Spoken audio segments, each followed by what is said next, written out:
చేసుకోండి, లైక్ చేయండి, షేర్ చేయండి. Thank you. హాయ్ అండి అందరికీ. ఇక్కడ వచ్చేసి మనం చికెన్ పకోడీ చేసుకుందాం. వేడివేడిగా చికెన్ పకోడీ, పావు కేజీ చికెన్ తీసుకొని దానిలో అర స్పూన్ పసుపు, తగినంత ఉప్పు, ఒక స్పూన్ ధనియాల పొడి, ఒక స్పూన్ కారం, కాస్త కార్న్ఫ్లవరు, ఒక స్పూన్ నూనె అన్నీ వేసి బాగా ముక్కలకు పట్టించాలా. కొద్ది గరం మసాలా, చిటికెడంత గరం మసాలా, ఒక స్పూన్ కారం, ఒక స్పూన్ కార్న్ఫ్లోరు, ఒక అర స్పూను ధనియాల పొడి అన్నీ వేసి ముక్కలకు అట్లా బాగా పట్టించాలి. బాగా పట్టించేసిన తర్వాత ఫ్రిడ్జ్లో పెట్టుకోవాలా. ఫ్రిడ్జ్లో అయితే గంట సేపు ఉంచాలా, బయట అయితేనేమో 2 గంటల సేపు ఉంచుకొని వేసుకోవాలా. అప్పుడే ముక్కలకు బాగా పట్టిద్ది. అలాగే నా ఛానల్ ఫస్ట్ టైం చూసే వాళ్ళైతే ప్లీజ్ సబ్స్క్రైబ్ చేసుకొని లైక్ కొట్టండి, షేర్ చేయండి.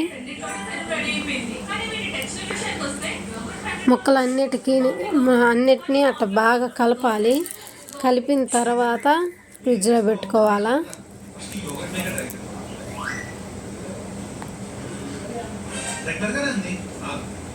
బాండీ పెట్టుకొని నూనె పోసుకొని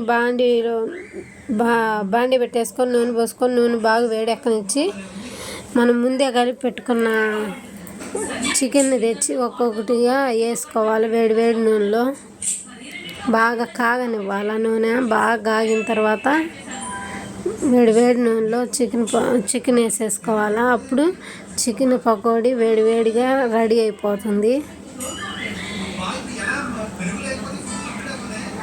పెద్ద మంట పెట్టకుండా మీడియం మంట పెట్టేసుకొని వేసిన వెంటనే కదిలించకుండా కాసేపు ఉంచి తీస్తే చికెన్ పకోడీ రెడీ అయింది.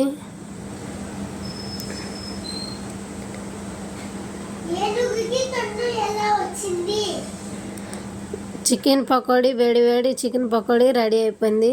మా పిల్లలు అయితే చాలా ఇష్టంగా తిన్నారు. సూపర్ ఉన్నాయని.